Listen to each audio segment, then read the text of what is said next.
한국일보 3면입니다. 근데 문제는 뭐 민주당이나 이런 뭐 일부 뭐 상당수 여론 국민들에서 나온 것도 걱정이지만 충격파가 크지만 보세요. 집무실 이전이 민생보다 우선이냐? 국민의힘 내부에서 쓴소리가 나온다는 게 지금 아프고 조금 더 걱정될 거란 말이에요. 관련해서 이런 얘기까지 나오고 있습니다. 하다가 얘기 들어보시고 이어가 보도록 하겠습니다. 개인 살림집 옮기는 게 아니잖아요. 한 나라의 대통령의 집무실 옮기는데 그렇게 무슨 꼭 뭐 풍수 지리설 따라가듯이 뭐 용산이 그렇게 하면 안 된다 이 말이네. 누가 봐도 용산으로 간다는 거는 그건 풍수 지리설이다. 그거 믿는 거다. 과하면 내내 이야기 노래해놓고서 느닷없이 무슨 용산 뜬금없이 글로 간다 하는 게 말이 되는 이야기야. 시기가 좀 유연하게 조정될 가능성도 있습니까?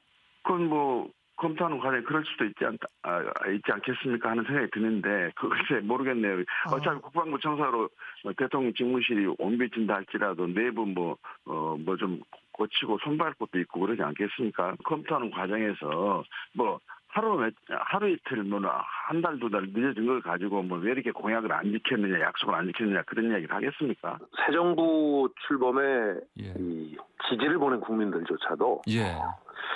저는 지금 상태에서 가장 중요하고 시급한 일은 예. 대통령 집무실 이전이라고 보지 않아요. 산불로 인해서 고통받는 그 주민들, 예. 정말 그 비상하게 대응을 했던 코로나, 예. 또 그로 인해서 좀 피해를 받고 있는 소상공인 자영업자들, 이런 민생들이 시급하죠. 정미경 의원님, 물론 또 저 목소리도 국민의힘의 100% 목소리라고는 할 수는 없지만 지금 위치상 굵직굵직한 위치에 계신 분들이 조금 부정적 또는 속도 조절 가까운 얘기를 하고 계시네요, 지금. 그러니까 현실적인 이제 여러 가지 목소리들이 나올 수 있지요. 네. 근데 이제 저는 그렇게 생각해요. 문재인 대통령도 광화문 시대를 약속을 하셨습니다. 공약으로. 근데 이제 현실적으로 아무튼 하다 보니까 결국은 못 하신 거잖아요. 그렇죠. 근데 그 문제가, 그 현실적인 그 문제가 우리 앞에 갑자기 사라졌느냐? 그건 아닌 거죠. 지금도 마찬가지로 이제 윤석열 당선인 앞에 그게 놓여져 있는 거잖아요. 그러니까 결국은 결단의 문제예요. 생각해 보세요. 청와대를 이전한다고 하는데 그냥 소리 소문 없이 조용히 이전이 될까요? 그렇지는 않죠. 뭔가 홍역을 치르고 아마 그렇게 되는 건 정상적이라고 저는 보여져요. 다만 네. 결단의 문제인 거죠. 그리고 그 결단을 얼마나 세련되게 바로 갈 거냐. 그러니까 국민들 설득을 얼마나 잘 해낼 거냐. 이런 부분에 있어서 저는 이건 결론이 난다고 보거든요. 그러면 제가 볼 때는 국민들 설득하는 그 지점을 딱 잡아야 될 것 같아요. 만약에 용산이냐 광화문이냐면 솔직하게 다 말해야 되는 거죠. 광화문으로 가려고 그랬는데 이러이러한 부분이 있어서 못 가고 용산으로 간다. 아까 풍수지리설 얘기 나오지만 저는 그거는 그냥 하나의 여러 가지 목소리 중에 하나일 뿐이지 어떻게 그걸 보고 용산을 정하겠어요. 사실은 그 긍정적인 의미에서 저는 용산이 더 좋다고 보거든요. 제가 국방위를 오래 했기 때문에 어떻게 보면은 그 경호라든지 국가 안보라든가 그러면 청와대의 안보도 굉장히 중요한 거잖아요. 대통령의 어떻게 보면 이 안전이라는 게. 그러면 지금 현실적으로 국방부가 제일 좋은 거거든요. 그 안에 계시는 게. 그러니까 그런 부분에서 긍정적인 측면도 있고요. 그다음에 지금의 국방부가 과연 한 번쯤 점검해 볼 수 있는 기회가 될 수도 있는 거예요. 물론 비용이 어느 정도 들어가겠지만. 그러니까 그런 여러 가지 면에서 이런 홍역을 치르지만 긍정적인 측면을 앞세우면서 국민들 설득하면서 나갈 수 있겠느냐. 저는 그건 결단의 문제고 그다음에 당선인이 솔직하게 국민들께 말씀드려야 된다. 이렇게 보거든요. 그러니까 네. 부정적인 것만 계속 얘기하다 보면 이거 갈 수 있나? 그러니까 문재인 대통령 못 가신 거예요. 그러니까 긍정적인 면만 계속 만약에 해서 우리 국민들께서 그래 이번 한 번은 결단을 해보자. 왜냐하면 현대전은요. 과거의 전쟁하고 틀려요. 국방부도 진짜 우리 국민들께서 의심하고 의구심을 갖는 부분이 있어요.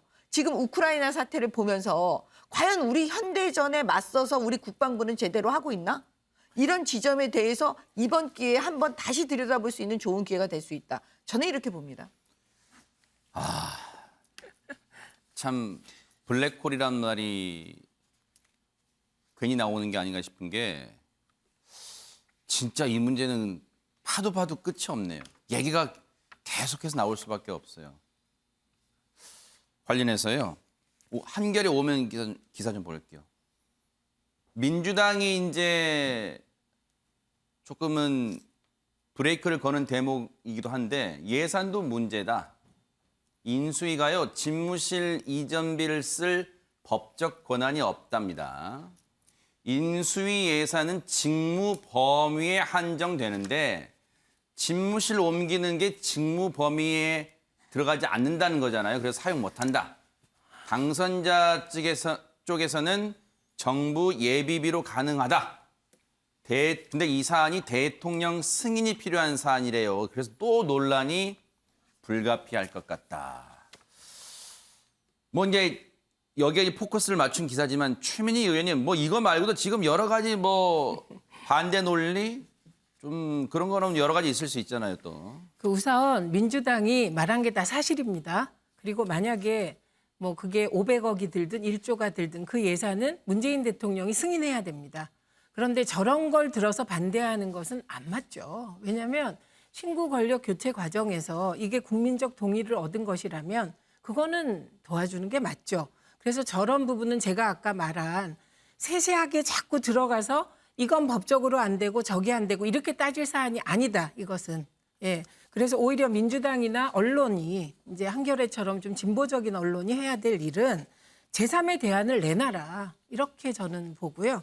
그다음에 아까 의원님 말씀하신 거에 동의하면서도 한 가지는 제가 조금 말씀드리고 싶은 거는 이게 원래 청와대 폐지는 청와대가 구중궁궐이다.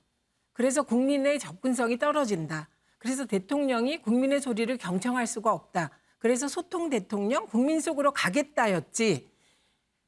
국방부를 개혁하기 위해서 청와대 폐지하겠다는 게 아니잖아요. 그래서 의제가 그렇게 본질에서 벗어나다 보면 이게 배가 산으로 갈 수 있습니다. 이 논의가. 그래서 국방부 개혁에도 동의하지만 여기에 붙이면 국방부 개혁 하나 놓고도 여야가 정말 엄청나게 토론해야 될 사안이잖아요. 네. 그래서 그 부분은 아마 옹호하시는 논리로 나온 것 같고 결과적으로 그럴 수 있을지 모르나 이 논의에서 중심은 지금 핵심은 저는 이런 것 같습니다. 국민과의 소통, 국민 속으로와 대한민국 안보와 대통령 경호에 이게 충돌하고 있는 것 같습니다. 네. 예, 그래서 이런 큰 의제를 가지고 민주당이 접근해 주길 바라고 네. 그리고 저는 사실을 말씀드리면 문재인 대통령의 핵심 공약이 광화문 대통령이셨어요. 그래서 늘 무슨 말씀을 하셨냐면 국회에서도 같이 일할 때 그 미국 드라마 웨스트윙을 보면 그 참모하고 대통령이 격이 없이 얘기하고 참모가 뭐 책상 위에 발도 얹고 이런 장면들이 있잖아요. 그 장면이 정말 민주적 소통이 아니냐 이런 말씀하셨거든요. 그래서 실제로 그 참모와 대통령 간의 관계는 지금 뭐 그 대통령께서 비서동에서 일을 같이 하셨기 때문에 해결을 했습니다. 그 부분은. 그래서 저는 1년 6개월 정도 광화문 시대 준비위원회를 열어서 유홍준 청장 있잖아요. 그분이 위원장에서 검토를 했어요. 그런데 사실 국민들의 요구도 그쯤 되니까 그렇게 높지 않았고 1년 반이 지났으니까 1년 반경. 그리고 너무나 반대가 심한 겁니다. 말씀드릴 수 없는 안보상의 청와대 여러 장치들 때문에. 그러니까 지금 나온 지하 벙커는 네. 극히 일부더라고요. 그래서 지금 충돌하고 있는 건 안보와 경호 그리고 소통의 가치가 충돌하는데 과거 같으면 저는 과감하게 옮겨도 된다고 생각을 해요. 그런데 지금은 소통 수단이 너무 많기 때문에 너무 김은혜 당선자 대변인의 그런 말은 그냥 김은혜 대변인 책임지세요. 저는 제로다 이런 말은 정말 심한 말이었다고 생각하거든요. 그래서 원래 보수가 안보 가치를 더 높이 평가하지 않습니까? 근데 지금 국민들이 조금 당황해하는 건 뭐 국방부에 그 많은 시설, 군사 시설, 그 10개의 부대가 있다고 하지 않습니까? 그리고 청와대에 있다는 우리는 몰랐던 그 수많은 대통령 경호 시설, 컨트롤 타워에 대한 경호 시설 다 어떻게 하지? 근데 왜 보수 정부에서 그 안보보다는 그 청와대에 들어가지 않겠다는 의지가 더 강하지? 이런 걱정이 시작되었다. 이 네. 말씀을 드립니다. 동아일보 사면 좀 보겠습니다. 여당은요, 민주당은 집무실을 옮기려고 시민 재산권을 제물로 삼나? 이렇게도 반박하고 있습니다. 용산 개발의 차질이 불보듯 뻔하다. 대통령 집무실이 용산으로 옮기게 되면 안보 공백도 우려된다. 대장 출신 민주당 김병주 의원은 총 비용이 1조가 넘는다. 앞서 인수위 측은 한 5천억이면 용산 국방부 청사로 갈 수 있다 했는데 비용 한 1조 넘는다고 일단 추산을 하고 있어요. 자, 관련 내용 좀 들어보시고 이어가 보도록 하겠습니다. 대통령 집무실을 국방부 청사로 옮기면 용산과 남산 일대 전체가 고도 제한으로 묶여서 5층 이상 건축이 불가능해집니다. 재건축, 재개발 계획이 있는 한강변에 계획도 백지화되고 용산국제업무지구 조성도 무산될 것입니다. 대통령의 집무실 마련을 위해 서울 시민의 재산권과 민생이 재물이 되는 것입니다. 아니요, 그게 문제가 아니고 지금 오치는 법규.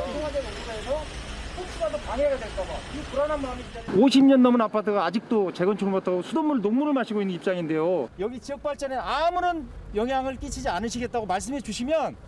그런데 이거 그 계획이 없이 무대표로 대통령에다가 여기 아방궁을 짓는 것도 아니고. 그렇지 않습니다. 저 생각에서는 좋은 것 같아요. 이쪽으로 들어오면은 모든 것이 다 좋아질 것 같은 느낌? 글쎄요, 뭐 이런저런 얘기 나올 수 있죠. 주민들 저곳에 사시는 분들 사이에서도 이제 의견이 갈릴 수 있어요. 그건 당연한 걸 거예요. 뭐 똑같을 수가 없죠. 자, 그런데 뭐 참 기사화는 안 됩니다만 이른바 지라시라 그러잖아요. 참 지라시로 지금 뭐 용산 분위기가 어쩌네 저쩌네 지금 막 이런 말도 지금 나오고 있는 상황입니다. 이건 유영학 교수님께 먼저 여쭤볼게요.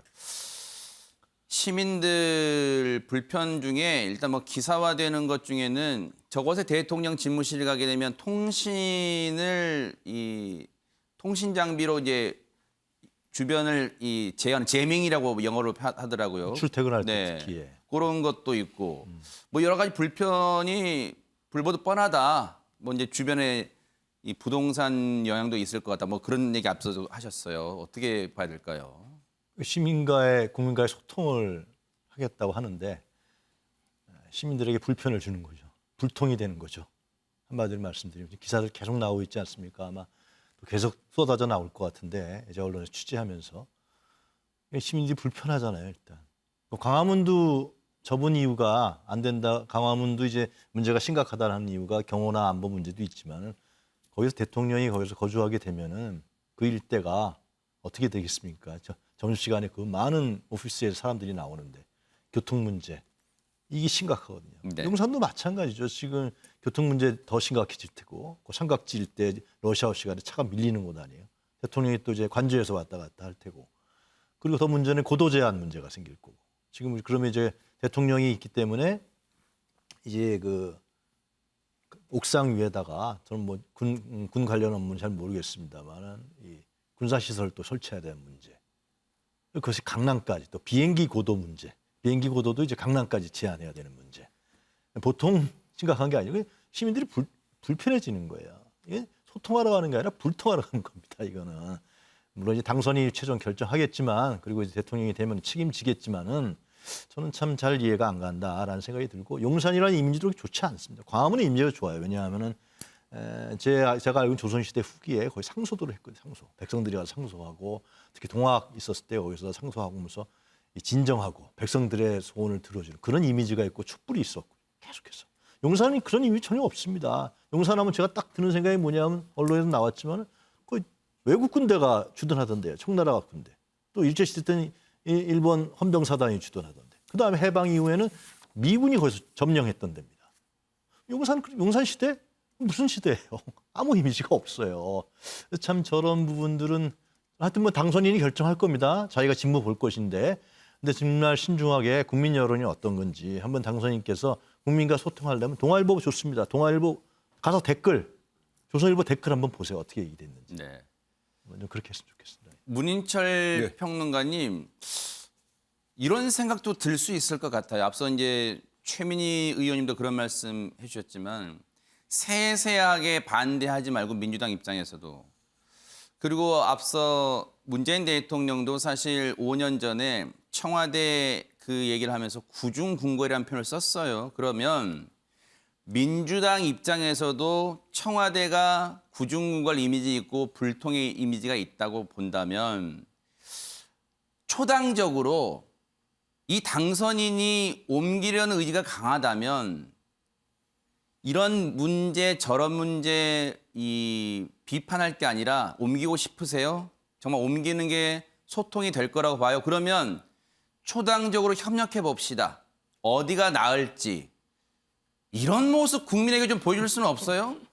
도저히 기대할 수 없는 모습입니다. 그래요? 제가 어리석은 질문한 거예요? 우리가 여유롭게 정치를 하는 게 아니라 죽기 살기로 하고 있기 때문에 그것은 우리의 바람일 뿐이지 이상형이에요, 실제로 그냥 이상형? 일어날 수는 없을 것 같습니다. 그런데 청와대를 이렇게 옮기는 것 자체가 청와대를 옮기나 직무실을 옮기는 것 자체가 이렇게 어려운 문제예요. 그리고 뭐 도시계획 문제 나오는데 도시계획도 조금 바꾸면 됩니다. 고도 문제도 바꾸면 되고요. 그리고 시민 불편 국민들이 얼마든지 감내할 수 있습니다. 거기에 대한 조건은요. 이게 소통을 위한 것이고 통합을 위한 것이고 그리고 구중궁궐에서 나와서 제왕적 대통령제를 탈피해서 내가 정치를 하겠다. 그렇다면 국민들이 그 불편을 감수할 수가 있습니다. 그래서 제도들은 사실 그리고 용산이 애국군 점령지여서 뭐 안 좋다는데 아니 그러면은 그 용산은 우리나라 땅 아닙니까? 그런 의미로는 안 되고요. 오히려 거기에 가서 하는 게 또 더 의미가 있을 수 있습니다. 제가 용산으로 가자고 주장하는 게 아니라 그런 논리로는 안 된다는 것이죠. 그런데 시민들이 그 고통을 감내할 만큼의 어떤 명분도 없는데 그렇게 추진을 한다. 그러면 그것은 금방 반대에 부딪히고 또 여러 가지 부작용이 일어나죠. 그리고 옮겼다 칩시다. 억지로 해가지고 옮겼는데 또 거기서 문제가 하나도 안 나오면 모르지만 문제 하나씩 나올 때마다 계속 발목을 잡을 거예요. 대통령 발목을 잡고 정권의 발목을 잡을 것입니다. 그래서 저는 이것은 신중하게 해야 된다고 보는 것이죠. 그리고 조금 아쉬운 것은 그 많은 인수위원들 왜 당선인한테 이건 좀 더 고민해서 합시다. 이렇게 말을 못합니까? 당선인의 뜻이 그렇게 강하다고 해서 무조건 따라만 다닙니까? 그것도 참 못마땅합니다. 와, 인수위에서 오늘 문인철 평론가님 왜 이러세요? 진짜 할 것 같은데. 일단 유영학 교수님 먼저 보충 발언 신청하셨으니까 1분 드릴게요. 유영학 교수님. 제가 용산 역사 얘기한 거는 지금 제가 봤을 때는 옮기려고 하는 건 이미지예요. 이미지 정치예요. 제왕적 대통령제가 문제가 있다 그러면은 그거는 헌법 개정을 해서 개헌을 해서 대통령의 권한을 나눠야 되는 겁니다. 우리나라가 세계에서 가장 대통령 권한이 막강하지 않습니까? 비상대권부터 해서 엄청난 국가수반, 행정수반. 그럼 제왕적 대통령제가 문제가 있다 그러면은 그걸 광화문으로 나오고 용산에 나오는 것이 아니라 그 권한을 분산시켜야죠. 그렇게 고민을 해야 되는 거고. 그러면 그 다음에 어떻게 소통할 거냐는 문제. 지금 국회하고의 문제. 지금 민주당이 172석, 180석 뭐 합치면 그렇게 되지 않습니까? 그러면 국회와 관계를 어떻게 할 것이냐. 지금 민주당하고 의사소통 하나도 없잖아요. 앞으로 어떻게 할 거예요? 이 집무실 이전도 예산 통과를 민주당이 반대하면 못하는 건데 한마디로. 예? 국회 국무총리 동의해줘야죠. 장관 청문회 해야죠. 이 난제들을 그럼 어떻게 풀어요? 이것을 고민하고 제왕적 대통령제에 고민이 있으면 다른 방식으로 법률적으로 제도적으로 이것이 답이다. 저는 그렇게 생각합니다. 1분 지켜주셔서 감사하고요. 최민희 의원님 1분 드릴게요. 네. 아니 같은 취지였는데 제가 아까 민주당과 그 진보 언론에 이렇게 해주셨으면 좋겠다는 건 제왕적 대통령제가 청와대를 폐지한다고 고쳐지지 않습니다. 예, 그렇기 때문에 이재명 후보가 선거 때 제안한 게 있어요. 4년 중임제로 개헌하자. 그리고 국무총리 국회 추천과 동의 그걸로 가자. 다당제로 가자. 저는 그거를 하는 것이 오히려 제왕적 대통령제를 폐지하고 청와대 폐지보다 더 큰 효과 그리고 그게 근본적인 효과를 줄 거라고 생각하고 한 가지는 확실히 말씀드릴 수 있는 게 청와대가 구중궁궐이라고 하잖아요. 그럼 아마 국방부로 옮기면 국방부가 구중궁궐이 될 것이다. 이렇게 봅니다. 아하. 아마 내일쯤 날 것 같아요. 지금 분위기가. 일단 보겠습니다. 주말쯤 결정할 것 같다고 하니까 보겠습니다. 왜냐하면 또 어젠가는 그 안철수 위원장하고 또 회동하면서 뭔가 의견 나눴을 테니까요. 자, 보겠습니다. 다음 얘기 볼게요. 자, 회동 얘기 나온 김에 매일경제 오면 보니까 윤의 손 내민 문 대통령 청와대 문 열려 있다. 이른 시일 내에 만날 것이다. 회동이 오찬회동 불발됐었는데 회동이 늦어지자 진화 나섰다. 당선 9일 넘겨 이렇게 만나게 된다면 가장 늦어지는 만남이다. 현직 대통령과 당선인과의 만남이 역대 따져보면 가장 늦게 된다. 더 지연될 땐 정치적 부담을 느낄 수도 있다. 뭐 이런 배경은 있습니다만 실제로 회동이 길어지게 되면 청와대가 좀 부담이 될까요? 어떻습니까? 최민희 의원님. 벌써 언론이 신구 권력 간의 갈등이다 이런 거 쓰고 있지 않습니까? 그래서 부담이 될 거는 없을 것 같고 그게 국민께 예의가 아니라고 생각하실 것 같아요. 저는 문재인 대통령의 성품상 사실 국민에 대해서 가장 예의를 지키려고 애쓴 대통령이라고 보거든요. 이것도 마찬가지일 것 같아요. 이게 지금 대선이 굉장히 박빙으로 치러졌고 24만 7천 표 차로 갈린 대선이잖아요. 그러면 국민들 마음은 누가 어루만져야 할까? 그거는 그 진 이재명 후보가 할 수는 없는 일이거든요. 이재명 후보는 본인의 그 어려움부터 극복해야 되겠죠. 상처가 얼마나 크겠습니까? 그러니까 결국은 현직 대통령과 새 당선인이 국민 통합에 나갈 수밖에 없는데 최초 회동이 무산되고 공개적으로 이렇게 결렬된 거는 제 기억상 기억이 잘 없죠. 처음이죠 이게. 네. 예, 그러다 보니 대통령께서는 국민들 입장에서 생각하면 그 불안하기도 할 테고 이게 무슨 일일까 싶을 것 같아요. 그래서 대통령께서는 국민께 예의를 다하기 위해서 빨리 만나자 그런 것으로 생각하고 네. 처음에는 좀 입장이 달랐던 것 같아요. 문재인 대통령은 축하하고 덕담하고 뭐 그런 자리로 생각하셨던 것 같고 청와대는 윤석열 후보는 당선되다 보니 빨리 국정청사진을 펼쳐야 되니까 그에 대한 구체적인 요구를 했던 것 같아요. 그게 결렬 이유 같은데 일단은 만나셔야 될 것 같습니다. 네. 아마 이것도 금방 날짜가 나올 거예요. 바로 중앙일보가 그 얘기를 하고 있어요. 이제 만나기로 손을 내밀었잖아요. 문재인 대통령이. 그러면 언제 만나냐? 날짜가 궁금한데 중앙일보가 그 얘기를 하고 있어요. 일면에 문재인 대통령과 윤석열 당선인이 이르면 오늘 만난다는 게 아니에요. 회동 날짜를 발표할 것 같다. 그렇게 되면은 언론에서는 다음 주 초, 내주 초가 되지 않을까.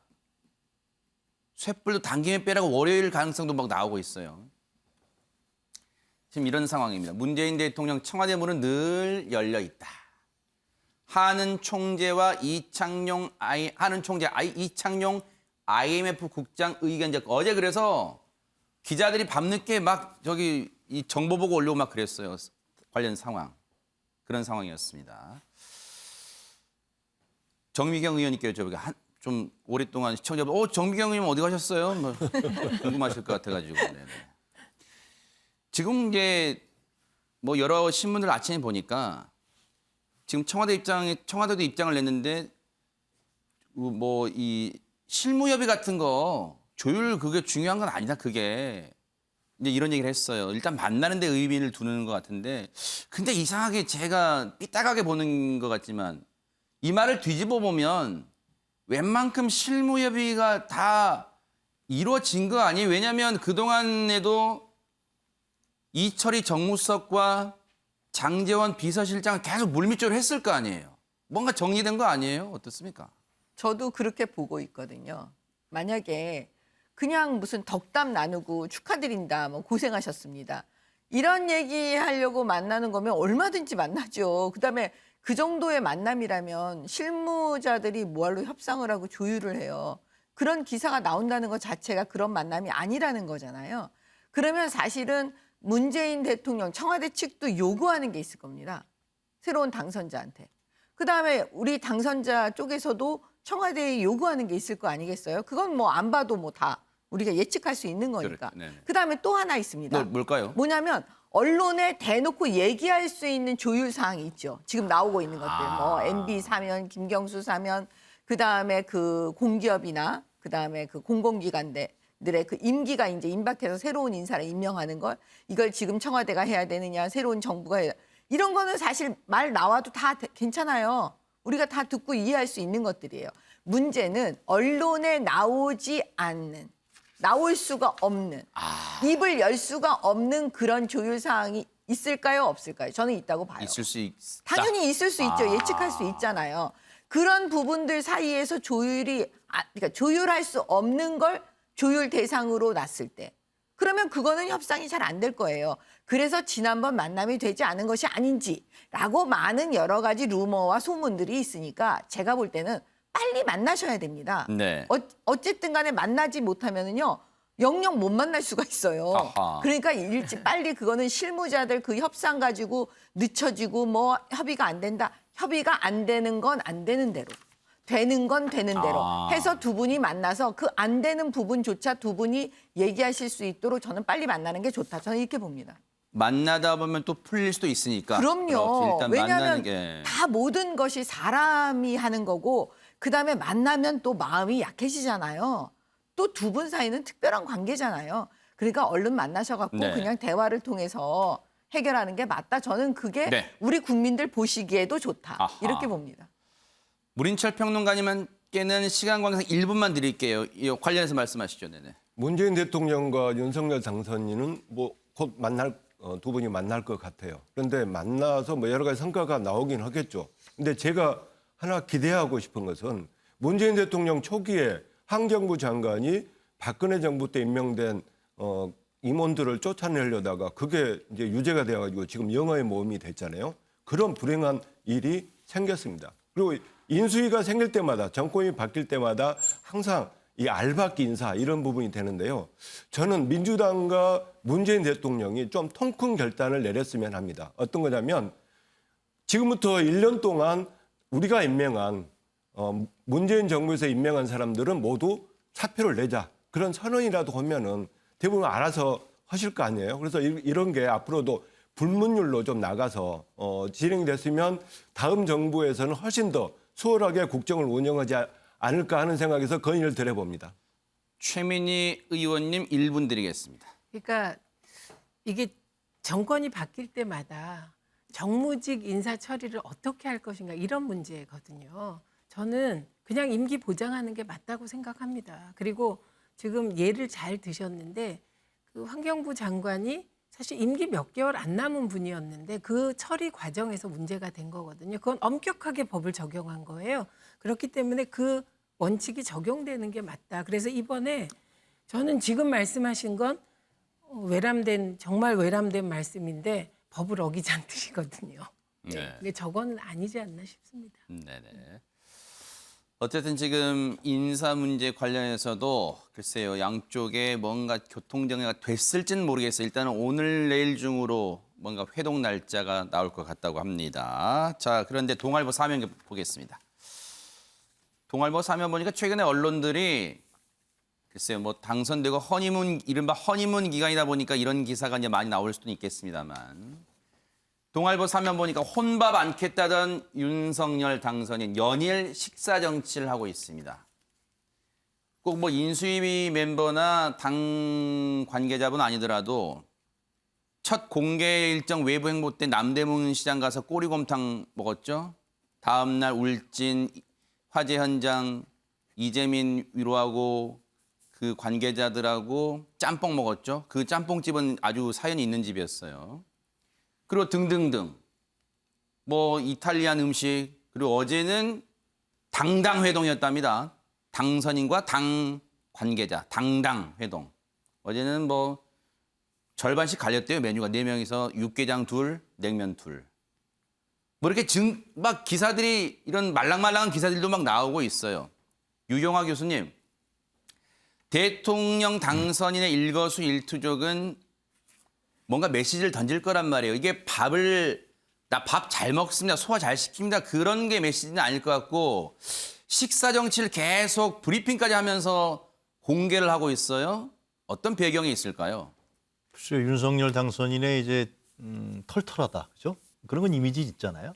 좋아하는 분들은 그렇게들 얘기하는 것 같은데, 그래서 이렇게 이제 대중들이 먹는 음식을 먹고 뭐 나쁘지 않죠. 국민들이 봤을 때 대통령이 음식을 무슨 구중 광고에서 뭐 비싼 요리만 먹는 게 아니라 이렇게 일반 식당에서 한다. 뭐 그런 효과는 있을 거라고 봅니다. 근데 저게 잦잖아요, 그죠? 잦아요. 식사 정치란 말까지 나올 정도. 전 저걸 보면서 어떤 생각이 들었냐면 박근혜 전 대통령이 대통령 시절에 뭐 부러지, 옷 이런 거 갖고 했어요. 그래서 연일 언론에서는 박 전 대통령이 어떻다 이것만 했단 말이죠. 상당히 그 정치를 너무나 이미지화 시키는 거거든요.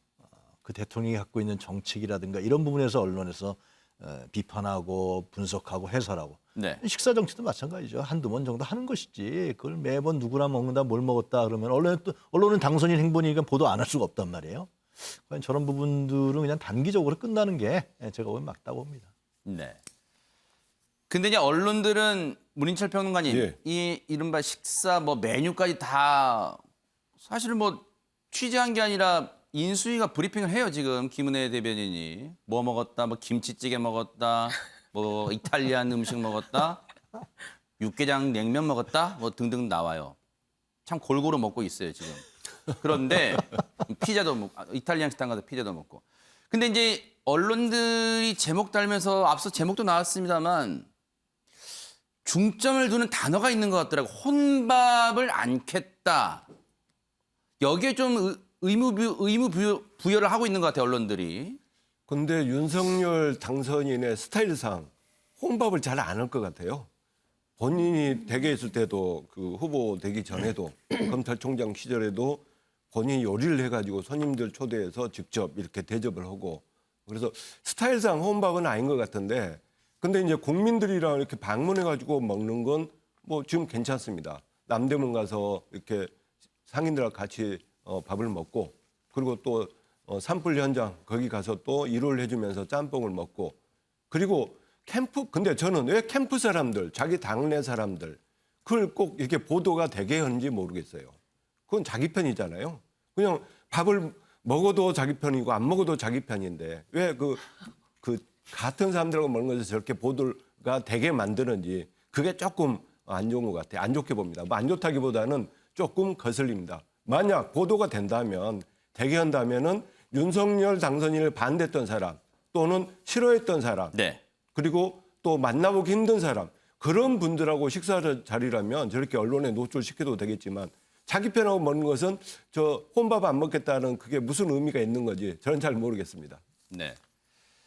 오늘 그런데 신문 중에 안철수 인수위원장은 어제 최상목 경제1분과 간사 등등과 사무실에서 도시락 먹었더라고요. 안철수 위원장이 그러겠네요. 저는 도시락 먹었습니다.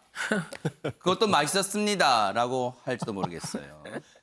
자, 우스갯소리를 던져본 겁니다. 좀 기사를 건너뛰어서요. 동아일보 8면을 좀 보게요. 조선일보 3면 먼저 볼게요. 조선일보 3면. 인수위가 이제 출범했잖아요. 조선일보 3면. 그 다음 조선일보 3면 보세요. 같은 조선일보 3면 중에. 최민희 의원님께 하나 여쭤볼게요. 인수위 현판식 갖고 이제 출범을 했어요. 윤석열 당선인이 민주당 상징 파란 넥타이를 메고 회의장에 직접 쓴 국민 뜻 내걸었대요. 진짜로 파란색 넥타이인지 한번 보여주세요.